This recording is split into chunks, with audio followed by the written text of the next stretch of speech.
Hello दोस्तों, welcome to Tryst with Law. In this part of the series, we are discussing about AIB preparation. And as promised, we'll start with Constitution. This is our first lecture after introductory lecture. और इसमें हम Constitution के most important questions discuss करेंगे. और as usual इसको कर लिया तो फिर live गाला हो ही गई. Let's start. तो दोस्तों we'll discuss and it's a symbiotic discussion. So let us see. Let us start. तो इन हुसैन आरा खातून वर्सेस स्टेट ऑफ बिहार क्या बेसिक फंडामेंटल राइट है? Right to free legal aid obviously. Which of the following writ can be issued against usurpation of public office. Public office किसी ने usurp कर लिया तो मैं पूछूंगा बाय व्हाट अथॉरिटी? तो right of quo warranto. Which of the following fundamental duties relates to environment? तो इसमें दोस्तों आपकी निमोनिक से ट्रिक है मैं बता दूंगा, जिसमें 1 is sun, 2 is shoe, 3 is tree. तो इसमें आप 51A जे आएगा. क्यों? बिकॉज जे इज गेट और एनवायरमेंट इज, इससे आप याद कर सकते हैं. I am sorry, EFG sorry 51A G आएगा. आपको वो निमोनिक्स मैंने गड़बड़ कर दी. G7 इज हेवन और एनवायरमेंट रिलेट्स टू हेवन. तो and G is the seventh उसमें. For an individual to be deem to B resident in India in any previous year. अब ये वैसे एक्चुअली ये इनकम टैक्स का क्वेश्चन है, but nevertheless इसको हम यहाँ पे भी डिस्कस कर सकते हैं. 182 डेज और more in the previous year. By which one of the following Amendment Act of 1985 anti-defection law was added? 52nd constitutional amendment. And before moving further, मैं ये बता दूं, we are thankful to Mohit. He is a second year law student at CLC, जिसने इतना अच्छा compile करके constitution के papers questions दिए हैं. Let's come back. किस केसेस में supreme court decided that a constitutional amendment is a law within the meaning of Article 13(2) and therefore it violates any of the fundamental rights. तो दोस्तों यहाँ पे मैं आपको बता दूं कि शुरू में चंबकम दोराई राजन से ही ये सुप्रीम कोर्ट ने कहा था कि लॉ दो तरह के होते हैं, कॉन्स्टिट्यूएंट लॉ जो कि कॉन्स्टिट्यूशनल अमेंडमेंट के लिए है और ordinary law. And court held कि ऑर्डिनरी लॉ कवर्स अंडर 13(2) में आता है. इसलिए अगर ऑर्डिनरी लॉ से आप फंडामेंटल राइट्स वायलेट करोगे तो it will be null and void. लेकिन अगर कॉन्स्टिट्यूएंट लॉ के अंदर करोगे अमेंडमेंट है तो कोई दिक्कत नहीं होगी. तो ये हिंट कोर्ट ने खुद चंबकम दोराई राजन में दिया था. And this was held right from Shankari Prasad जो जिसमें फर्स्ट अमेंडमेंट चैलेंज हुआ था till Sajjan Singh versus state of Rajasthan. Golaknath में कोर्ट ने कहा कि no, there is no such distinction. तो इसलिए आप इसका आंसर गोलकनाथ बोलेंगे, Golaknath versus state of Punjab. ये वही केस है. आप कैसे याद रखेंगे? क्योंकि कोर्ट ने इसमें कहा था कि फंडामेंटल राइट्स वायलेट नहीं हो सकते हैं इवन बाय कॉन्स्टिट्यूशनल अमेंडमेंट. तो दिस मेक्स सेंस कि कोर्ट ने कह रहा है कि constitutional amendment is also law under 13(2). चलिए इस पर हम डिटेल डिस्कशन, जिस क्वेश्चन में आपको चाहिए होगा आप कमेंट सेक्शन में बता दीजिएगा. Will keep this video short. उसके बाद आते हैं uniform civil code in India is DPSP article 44. As per article 16 no citizen only on the ground और only or any of them. तो इसमें क्या क्या होगा? Religion, race, caste, sex, place of birth. यहाँ पर आप ये देखिए एज नहीं हो सकता क्योंकि एज तो है ही, 6 साल का बच्चा थोड़ा पब्लिक एम्प्लॉयमेंट के लिए जा सकता है. तो एज अगर आप हटा देंगे तो उसके बाद आपके 2 बच्चे religion is caste, sex, descent, place of birth, residence. तो एज 3 आपके हट गए तो बस as the answer.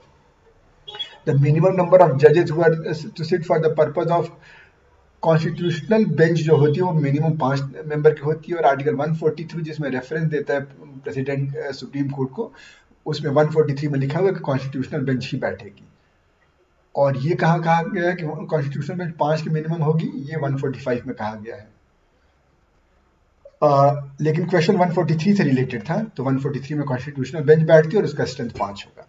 Article 300 of the constitution of India property से रिलेटेड है. नो पर्सन, सिटीजन नहीं, क्योंकि कंपनी के पास भी इक्वल राइट है, किसी बाहरी के पास भी इक्वल राइट है, इसलिए पर्सन होगा. विच one of the following is not law? तो इसमें रूल, बाई लॉ, कस्टम और यूसेज सब लॉ है. नन ऑफ दीज इसका आंसर होगा. आप 13(2) पढ़ लीजिएगा, कस्टम और यूसेज भी है उसमें लिखा हुआ कि लॉ के अंदर आता है. विच one of the following schedules deals with union is state list? Schedule 7. उसमें कुछ अमेंडमेंट आए हैं आफ्टर GST, वो वाला अमेंडमेंट के बाद एक बार देख लीजिएगा. वैसे नॉट नीडेड, वैसे भी डायरेक्टली कर जा रहे हैं. Title of the constitution of India is laid in. तो अब India that is Bharat, article 393 में टाइटल दिया हुआ है. 394 में 26 जनवरी 1950 लिखा हुआ है. प्रियम्बल में 26 नवंबर 1950 के बारे में बात, 1949 के बारे में बात हुई है. 394 में 26 जैन 1950 सिर्फ ओनली टाइम्स वहाँ यूज़ हुआ है, और 395 तो ये कहता है कि क्या क्या रिपील हुए हैं। तो जैसे government of India act 1935, Indian independence act 1947, ये सब रिपील हो गए थे, जबकि प्रिवी काउंसिल वाला एक्ट रिपील नहीं हुआ था। आपने खुद अपने आईपीसीसी और सीआरपीसी केसेस में देखा होगा कि 1948 या 1950 तक के केसेस इंडियंस के प्रिवी काउंसिल जाते थे, और 1950 के बाद के भी एक कुछ टाइम तक। Constitutional provision, the fundamental rights are given under Part 3. How many kinds of presumptions are there as defined by Supreme Court? अब this is something आपको, जैसे ये मैं मान सकता हूँ कि आपको भी नहीं आता होगा, तो ऐसे क्वेश्चन आप, वैसे तो नेगेटिव मार्किंग नहीं है तो आप कर दीजिए परमिसिव प्रिजम्पशन, प्रिजम्पशन फैक्ट, लेकिन आप छोड़ भी सकते हैं, कोई नो इशू, क्योंकि आपको पेड एक्ट में भी नहीं मिलेगा। But don't waste too much energy on these things. 20-80 rule follow करें, 20% पढ़ के 80% marks. What is the leading decision in the case of Maneka Gandhi versus Union of India? Right of hearing, separation of power, delegated right of hearing है, क्योंकि उसमें passport जो उसका deny हो गया था, तो without being heard. Protection against arrest and detention in certain cases is mentioned in which of the following articles? Article 22 arrest और डिटेंशन थे उसके लिए, उसमें प्रिवेंटिव डिटेंशन की भी बात हुई। Article 300A of the Constitution, it was right to property has been inserted, sorry ये गलत मैंने टाइप कर दिया, मोहित ध्यान दो यार, it has been removed question होना चाहिए, 44th अमेंडमेंट ने इसको रिमूव किया था। Freedom of residence under article 19 of the constitution is available in which of the following causes. तो इसका भी एक ट्रिक है याद करने का, आपको मैं अगले वीडियो में बना दूंगा। बोलना होगा आपको, अगर आप बोलेंगे कोई सुनने आएगा, सुनकर मतलब असेंबल विदाउट आर्म्स, उसके बाद एसोसिएशन बनाएगा, एसोसिएशन बनाकर वो मूव करेंगे तो कहीं रहेंगे, तो इसका आंसर ई होगा। क्लॉज 19(1) में इसका आंसर है, ठीक है। The test of unreasonableness is not holy test and its contours are fairly indicated by the constitution.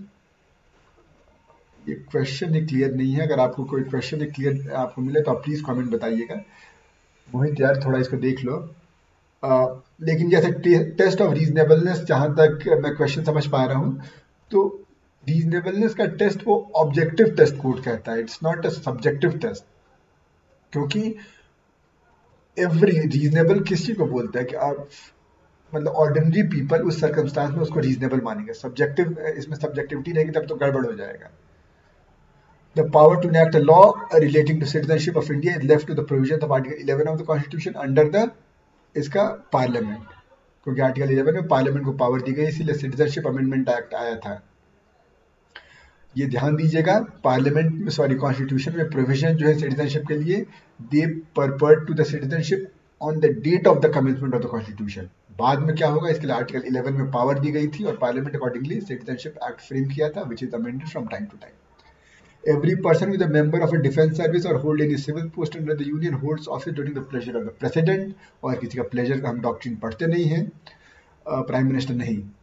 According to provisions of Article 315 of the Indian Constitution, there shall be public service commission for the union if requested to do so in following sentences are correct। अगर आपके पास bare act है तो ये बहुत आसान है, बस आपको 315 का टाइटल देखना है, you'll come to know कि इसका आंसर क्या है। Then we come to the phrase file a PIL ostensibly in public interest, but in fact to serve personal of the private means. Filing PIL for protection of only public interest, filing PIL for both public and private interest, filing PIL for protection of only, इसका answer for filing PIL alleging it to be public interest but actually seeking protection of private interest, ये D इसका मतलब है which is wrong, court मना कर देगा। Objective resolution adopted by the Constituent Assembly on January 22, 1947. It was drafted by Jawaharlal Nehru। और ये बताइएगा मूव कब हुई थी, आप करेक्ट कीजिएगा, लेकिन जहां तक मुझे याद है 9 दिसंबर 1946 में मूव हुई थी। कॉन्स्टिट्यूशनल असेंबली बनने मतलब के 2 दिन बाद ही, मतलब जब से वो बैठी थी, या तो 9 दिसंबर होगा 11 दिसंबर होगा, आप वेरीफाई कर लीजिएगा।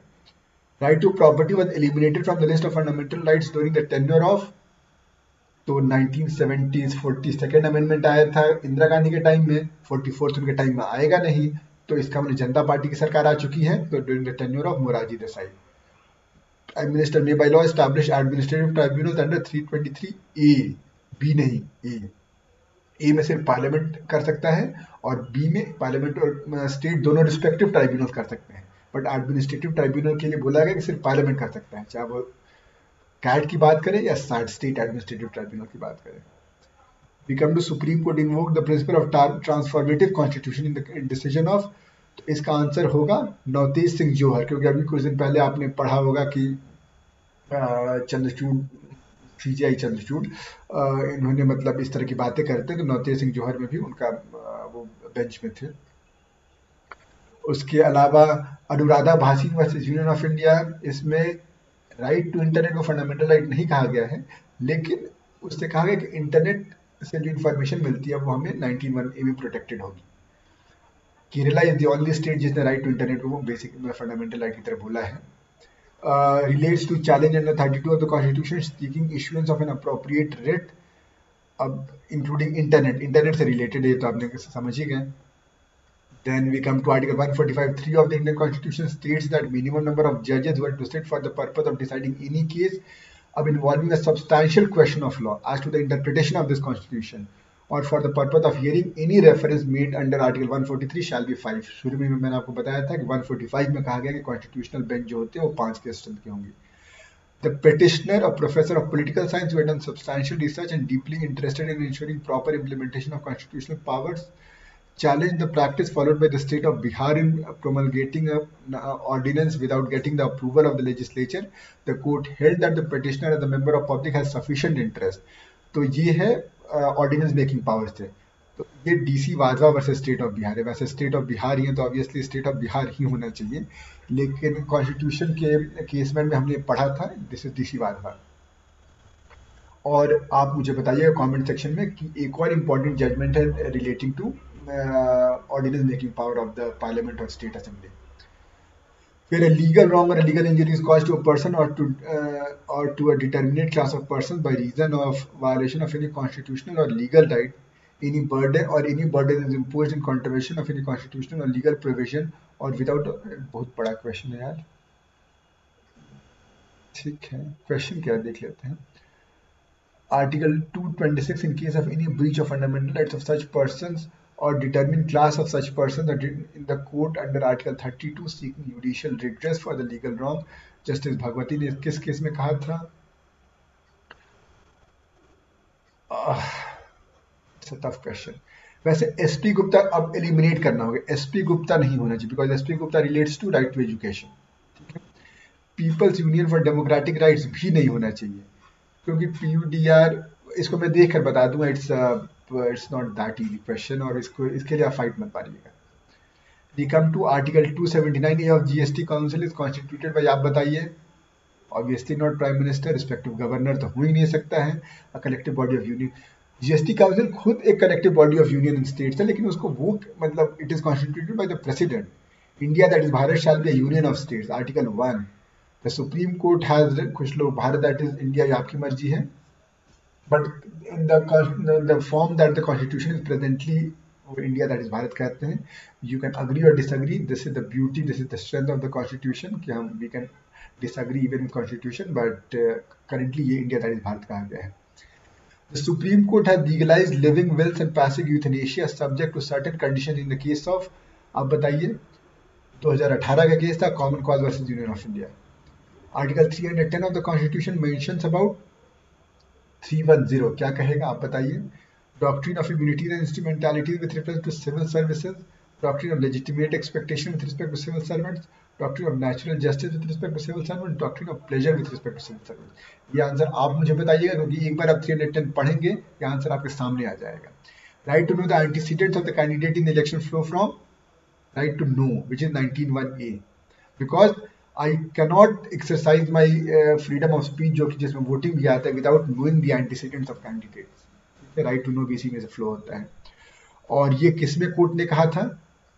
तो कोर्ट ने ये EDR versus union of India 2002 का केस था जिसमें कोर्ट ने कहा था कि भैया आपको बताना पड़ेगा एंटीसीडेंट्स। और PUCL versus union of India 2000 बाद में जो केस है उसमें नोटा का ऑप्शन है, शायद 2013। और lily Thomas versus union of India में कोर्ट ने सेक्शन 84 जो आरपीए का उसको हटा दिया था, जिसमें बोला गया था कि आप एक एमपी एमएलए के पास 90 दिन अगर वो अपील में चल जाएगा तो फिर उसको डिस्क्वालिफिकेशन हट जाएगा। राहुल गांधी वाले केस के बाद ये बहुत इंपॉर्टेंट हो गया, Lily Thomas versus union of India. आपके जुडिशरी वगैरह में पूछा जा सकता है। In the preamble of the Indian constitution the expression liberty is followed by the word liberty of thought, expression, belief, faith and worship, ठीक है। Provision relating to GST are inserted in the constitution by, आप बताइए, 100th नहीं है, 101st होगा। 102nd क्या है, NCBC वाला, national commission of backward classes, 84th नहीं, 77 में नहीं। Which one of the following is correctly matched? In India, consideration must follow from promise only. अब ये कॉन्ट्रैक्ट से क्वेश्चन है, इसको पता नहीं मोहित भाई। In India, consideration must follow from promisor or any other person. In India, consideration must follow from promisee or any other person. आप देख लीजिए, बस consideration both sided होता है। इसको हम कॉन्ट्रैक्ट में डिस्कस कर लेंगे, जस्ट टू प्रिजर्व कि हम क्या डिस्कस कर रहे हैं। Right to free legal aid was recognized as a fundamental right under Act 21 of Indian Constitution in the case of Hussain Ara Khatun, ठीक है। बाकी सब केस उतने इंपॉर्टेंट नहीं होते क्योंकि हम कई बार नहीं पढ़ते हैं। The concept of curative petition was introduced by the Supreme Court in the case of Hurupa Ashok Hura versus Ashok Hura. Curative petition क्या होती है? Generally main case appeal, appeal के बाद रिव्यू, रिव्यू के बाद curative. Curative is the last one. Obviously इसके बाद आप प्रेसिडेंट के पास मर्जी के लिए जा सकते हैं, लेकिन कोर्ट में this is the last. In because supreme court की अपील और कहाँ करोगे, तो इसीलिए उसने रिव्यू और क्यूरेटिव को भी इंक्लूड किया। In which one of the following cases supreme court review पहले से आर्टिकल, शायद you tell me the article, I think it's article 137 जिसमें review power of the supreme court दी हुई है। In which of the following cases the supreme court was declared pronouncement of talaq 3 times by Muslim husband as unconstitutional. हाँ, शायरा बानो ये तो है, genial लतीफ़ी नहीं, शमशीन आरा भी नहीं। Rule of law means equality before law, supremacy of law, predominance of legal spirit, all of the above, तो all of the above होगा। The purpose of rate of को वारंटो हमने शुरू में ही देखा था, देखिए क्वेश्चन रिपीट हो रहे हैं। इसका मतलब होता है बाय व्हाट अथॉरिटी, तो अगर कोई पब्लिक ऑफिस को किसी ने यूसर्व कर लिया तो आप बोलेंगे टू कंपेल, नहीं ये तो मैंडेमस है। To restrain public authority to do illegal act, ये सर्शियोरिटी या प्रोहिबिशन होगा। टू आउस्टर इलीगल, ये होगा इसका answer. writ of certiorari can be issued against judicial and quasi-judicial and administrative bodies. This is the most correct answer. वैसे administrative bodies के against writ of certiorari issue हो सकता है, court ने अब जजमेंट आ गई है इसकी। ओनली तो वैसे भी गलत है। इन दोनों में मोस्ट करेक्ट ए होगा।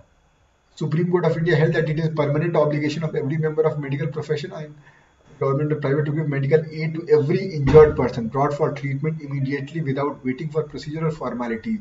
In the case of it's permanent, Katara versus Union of India में कोर्ट ने कहा था ये।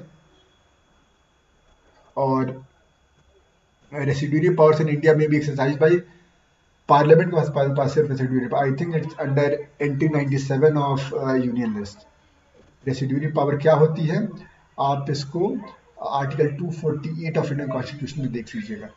From which of the following country the constitution of India has borrowed the power of judicial review? United states. Enforcement और ERA खत्म ही नहीं हो रहा है, लेकिन ये ध्यान रखिए कि इसको कर लिया, इसके बाद कॉन्स्टिट्यूशन की तरफ मुड़ के भी नहीं देखना है। This is enough, and if this is not enough then nothing is.